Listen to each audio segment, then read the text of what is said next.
Jason, on today's show, we are interviewing the ophthalmologist from Tuscaloosa, Alabama, Dr. Timothy Johnson, who's the co-founder of Southern Eye Consultants. And he's sharing with us about how he's been able to grow his practice by 15% by implementing the Dream 100, the group interview, the search engine optimization, the HTTPS encryption, the no-brainer ads, the Google reviews, all, the search engine content. Why do you feel like all the listeners should listen to today's show? Well, one, Tim is the man, but he is, without a doubt, one of the best cases I've seen come through the program of a diligent doer and somebody who implements. And that 15%, which is one of the craziest things he said, was it's been consistent each month he's grown, has been a result of him implementing each and every one of those systems. If you feel stuck and your business is just unable to grow for some reason, you don't know what to do, or maybe you now are learning what to do, but you just don't know if the system actually works, this interview with Dr. Timothy Johnson from Tuscaloosa, Alabama is for you. Some shows don't need a celebrity narrator to introduce the show, but this show does. 2 men, 8 kids, co-created by 2 different women, 13 multi-million-dollar businesses. Ladies and gentlemen, welcome to the Thrive Time Show. Now, 3, 2, 1. Started from the bottom, now we here. Started from the bottom, and we'll show you how to get here. Started from the bottom, now we here.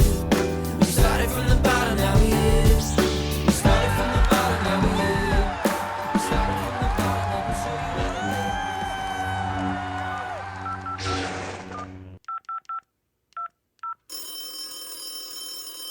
Hello? Oh, Dr. Timothy Johnson, how are you, sir? I'm doing great. How are you? I appreciate you agreeing to do a hostile impromptu 6:26 a.m. interview. Your time, though, is it 7:26 or is it 6:26? 6:26. It's God's time.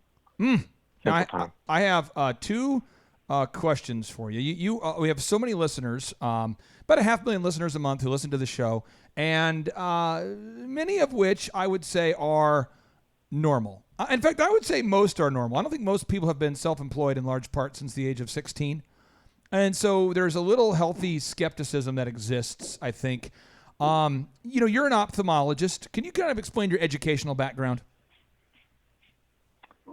Yeah, so to get into ophthalmology, you do 4 years of college, 4 years of medical school, and then an internship, and then 3 years of residency.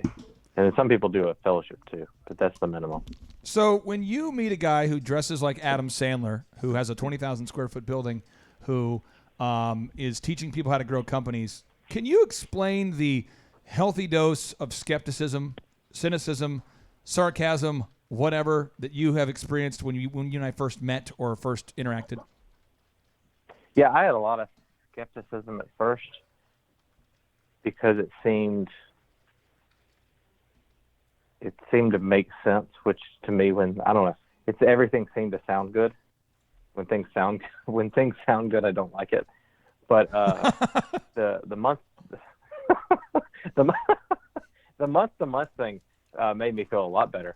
And then so I was doing it for a few months and went to a conference, and then it really clicked. I think going to the conference made it really click. Can you talk to me about the kind of growth that you've experienced in terms of just numbers, numeric growth? You're a numbers guy. You're not an idiot. When you're in the world of medical, you have to deal with insurance companies. You have to be accurate. The world of vague generalities doesn't work in that world. Can you kind of explain maybe some of the growth that you've experienced? Yeah, we've experienced a lot of growth over the last year, this year versus last year. I'd say, I don't know, somewhere like 15%. So 15% growth in has it been a year or 6 months or 9 months or? About 9 months, maybe. Every month over the last year seems to be the same. Yeah. And we're in an economy where, and correct me if I'm wrong, but according to Forbes, 9 out of 10 businesses fail, startups fail. The average business that actually succeeds or that makes it only grows at about a 3% rate according to the GDP. And I believe that a lot of ophthalmologists are experiencing a shrinking, a declining market, or staying the same. Would you agree that most ophthalmologists are either not growing or are growing very little?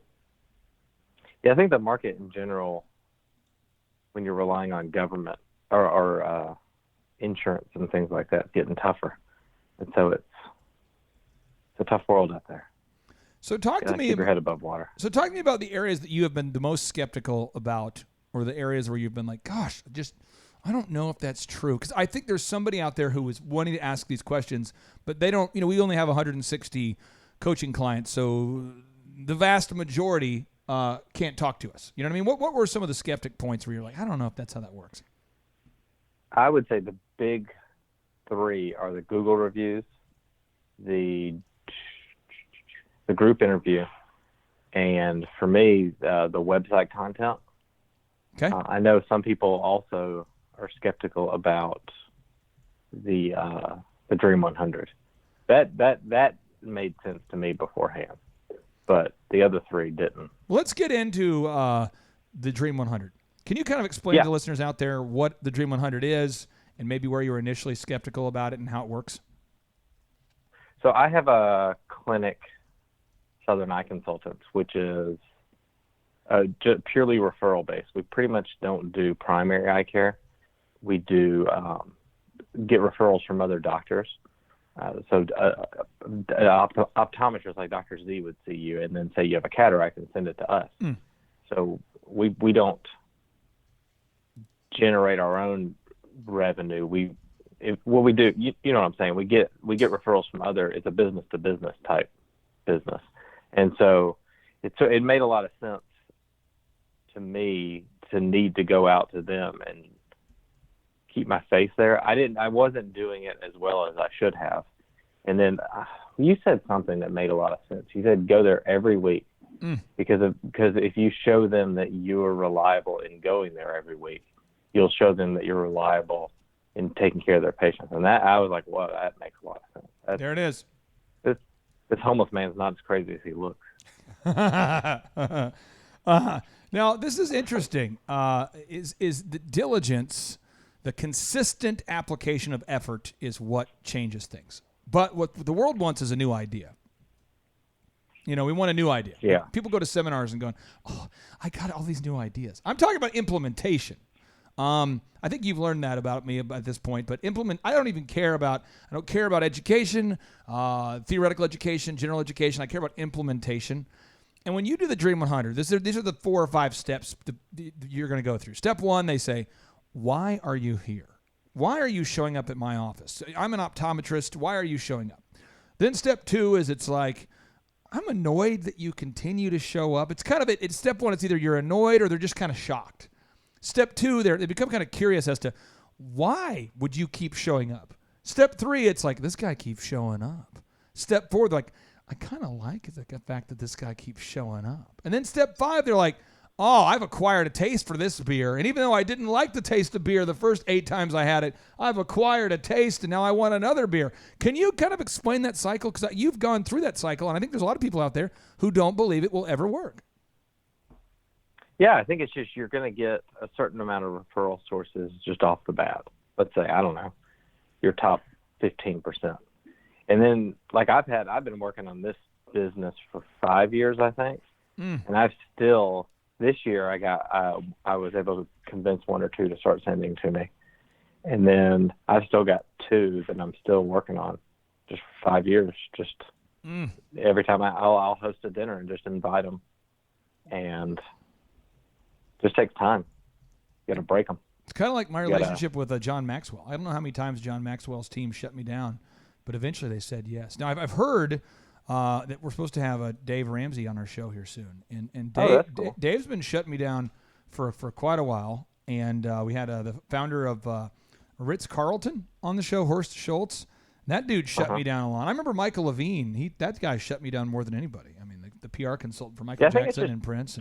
You never know why they're saying no.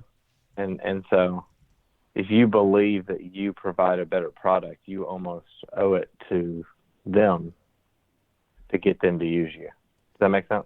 Yeah, and I think if somebody out there is going, okay, the Dream 100, okay, I'm finally getting that, okay. But Google reviews, God, Yeah. Google reviews? Really? I'm an ophthalmologist, okay?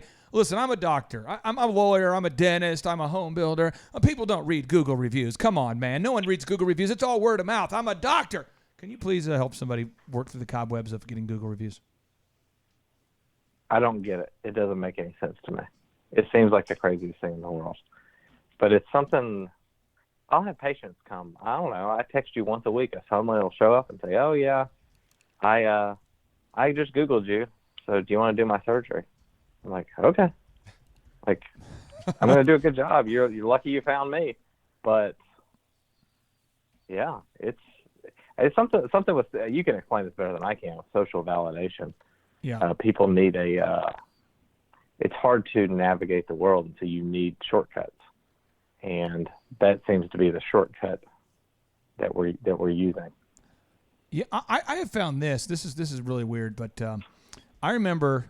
And in fact, I'm convinced that you and I wouldn't be talking right now unless this happened. I was DJing the heck out of my events. I started to no longer be terrible, and I was 22, and I got a call from the Tulsa Chamber of Commerce. This is in 2002. And they said, we would like to make you, would like to talk to you, would like to put you in the nomination for the Metro Chamber of Commerce Entrepreneur of the Year. Not for the state of Oklahoma at this point. This is just for the city of Tulsa. And they're going, do you want to fill out the packet? And I'm like thinking, okay, do I have to pay for this? You know what I mean? Those fake awards, Tim, where you have to, the fake award. Like, do you want to be, you know what I'm talking about? These awards. Like best doctor of New York. Like, yeah, those are all, yeah. Yeah. And so I was thinking, well, geez, I don't know whether I want, this is probably a scam. Well, I met with the chamber and I realized that it wasn't a scam. They made me fill out this packet where I had to put, Tim, my actual gross revenue. The gall. They actually wanted to interview my actual former customers. You know, is that like the blue ribbon thing that? This was the Young Entrepreneur of the Year award for the Tulsa Chamber. Similar process. They sort of dissected you. Yeah, and so you go through all this, and then at some point, they said, "Well, hey, you made the top 10 or whatever. Now we need to get more customers testimonials we can call. We need to interview your employees. It's a big old thing." Yeah. And then I'm starting to get annoyed at this point. I'm like, this is stupid. Why do I need to prove to you that I'm good at my job? I'm already making money. I don't need to prove to you. This is stupid. I don't need to prove to you that I am good at my job. Screw you guys. I remember saying that to myself. Screw you guys. I'm not doing that. Well, I kept filling out the paperwork. My wife's like, just fill out the paperwork. I'm like, this is stupid. I don't like paperwork. That's why I'm an entrepreneur. I'm not a doctor. When I fill out the paperwork, fill it out, all of a sudden they call me and said, hey, we want you to know you've won. So I got to put a suit on. I'm in the Tulsa world. Started getting that validation. Big companies like Boeing, that people make airplanes. Southwest Airlines, Quick Trip, Bama companies, Bank of America started booking me to be their entertainer of choice. And I'm going, what the crap? But that was the kind of validation I needed back in the day. And now it's like Google reviews have replaced all that. Because didn't you graduate pretty high, pretty near the top of your class, or at least you weren't the anchor guy, right? I mean, didn't you do well in school? I wasn't the anchor guy. I mean, what's the name of the guy who graduates from West Point at the bottom? I think he's called the anchor. At least at the Naval Academy. I think it's called the GOAT. The GOAT? Nice. No, I think you're right. The Naval Academy. Yeah, it's the anchor. I know that John McCain was second to the GOAT. Senator John McCain was second to the anchor. He was number 2 from the bottom. Now, West Point's called the GOAT. But doesn't that kind of just irritate you a little bit that you have to go out there and get reviews? Doesn't that bother you? I mean, you already have a great GPA. You went to school for how long again? How long did you go to school? Oh no, because I cheated my way through school. So this is kind of for me. It's just another hoop that I gotta squeeze my. No, I don't care. It doesn't matter to me. I'm kind of a pragmatist, like whatever works. But I could see how it would annoy you. Like I can see why people don't do it. If that makes sense. Now, what about the? Sorry to cut you off there. Cut out for a minute. Oh no! It seems arbitrary. Like why this? But I don't know. You know the statistics. 95% of people use. My secretary uses Bing, and I get mad at her every time I see that. Why are you using Bing? That doesn't make any sense. Yeah, it's like 1 to 2% of the population. Check Yeah. this out. Google's the number 1 search engine, and YouTube is the number 2. And YouTube has more combined searches than Bing and Yahoo combined. Now let's talk And about Amazon's the same way. It's huge. all review driven. Now let's talk about the group interview. Somebody out there is going, I don't want to do the group interview. It seems stupid to me that I'm going to interview all the candidates at the same time. Well, let's talk about the process. Step 1, you post on Indeed, Craigslist, wherever. You always post every week. Always Now Hiring post. Step 1. Step 2, you interview all the candidates at the same time, and you do not read the resumes. Step 3, after you interview all the candidates at the same time, then after you find the candidate that you like, then you read the resumes, only after they've shadowed you. Can you explain maybe why you initially thought that was a crazy process and maybe how that's helping you out now? I never heard of it before. It seems crazy. Yep. Why wouldn't you read the resumes? And then what if they, what aren't they going to be? They're not going to be themselves in the group interview, and so it didn't make any sense to me. And plus the other thing that didn't make any sense is if we're not hiring right now, why would we be hiring? Why would I waste an hour interviewing people if I'm not hiring? That didn't make any sense. That still doesn't make any sense to me, but it works, and so I just do it. Well, let me explain to you. Let me explain. I just learned whatever you say. I just do it. Well, let me explain why. And until it doesn't work, I'll just keep doing it. Well, let me explain why it works for everybody out there. Is the New England Patriots are a team that I'm obsessed with. I talk about them all the time. You obviously like Nick Saban, who is a Bill Belichick disciple. But last year, Cordero Patterson was great. He's great. He was great. Did a very great job. Yay, Cordero Patterson. However, he says this year, I need to get paid. I gotta get paid.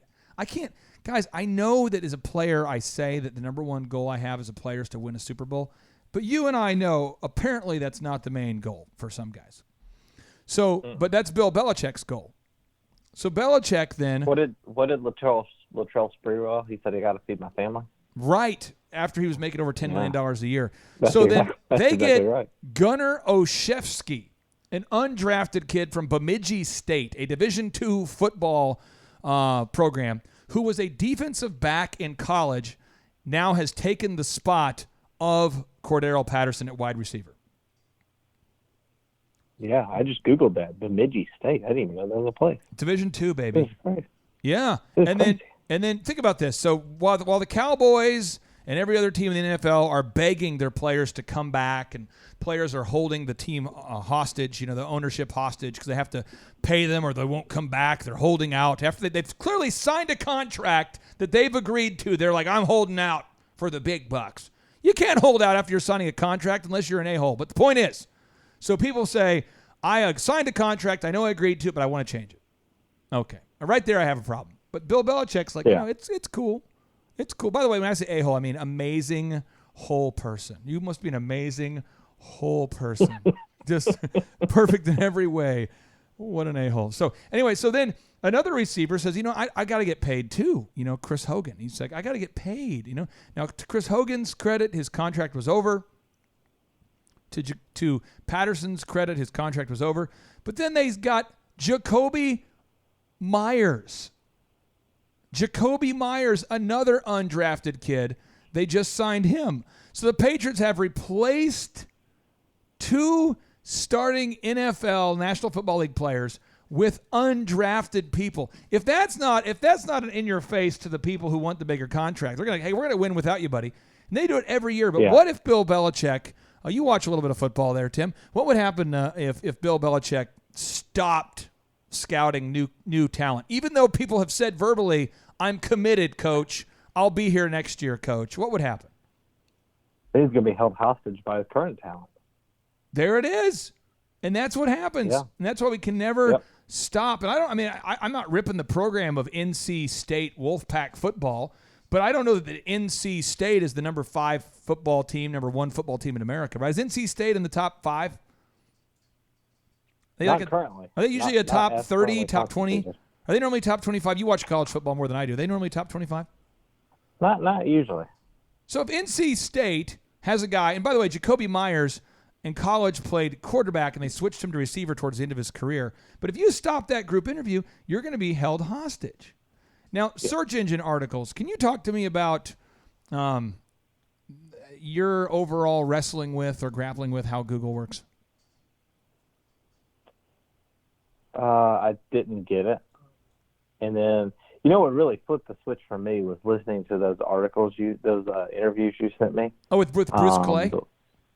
Bruce Clay and then the other guy. We have Bruce Clay. He represents the company that is called BruceClay.com.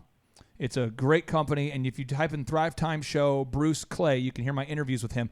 He writes Search Engine for Dummies every year. For the listeners out there who aren't familiar with that show, go check that out. That's Bruce Clay. That was a good it was like 2 1.5 hour it was mind expanding. He works with like the Home Depot, Target, eBay, Toyota, Netflix, huge companies, the Weather Channel. And then the other guy is Gary Grant, and his company's called SEO Inc. SEO Inc. And his clients, he works with OxyFresh, the carpet cleaning franchise that I've worked with over the years. He works with just specific companies here. He works with 20th Century Fox, SC Johnson, Wedding Wire, Paul Mitchell. He works with who is the kind of a dirtier version of Victoria's Secret? Who's the dirtier one? Oh, I thought that was interesting. What's that called? Fredericks of Hollywood. You're talking about Fredericks of Hollywood. Yeah, he works with them. Don't Google it. Don't check that out, folks. But he works with them. That's the more racy of the two. Whoa, Shunda. But he was saying like they had nothing, and then he worked with them, and then they were like number one. And he said that that alone like flipped the switch for him. I was like, well, that's a way to compete. That makes sense. So for anybody out there listening, Dr. Tim, who is a doctor, dentist, lawyer, whatever, some professional, some business owner out there, and they're saying, I don't know if the group interview works. I don't know if Google reviews work. I don't know if the group interview works. I don't know if I need to actually put the HTTPS encryption on my site. I don't know whether I need to team up with a charity. I don't know if the conference works. I don't know. What would you say to him?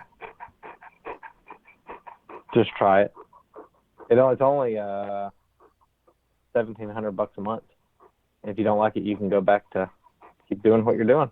Now, is that a dog in the background, or are you just excited to answer that question? Oh, yeah. I'm sorry. That's my dog, Colby. He's a beast. He's like 140 pounds. He's loving on me. What kind of dog is he? He's what is he? He's an English golden retriever, so he's a little bigger and boxier than a normal golden. Yeah. He's a big white dog. I have a question for you. This show's not very political. I just want to know. That's a dirty dog. It's a dirty dog. How does that dirty dog typically vote? Does that dirty dog typically vote Republican or Democrat? Because that is a dirty dog. He votes libertarian.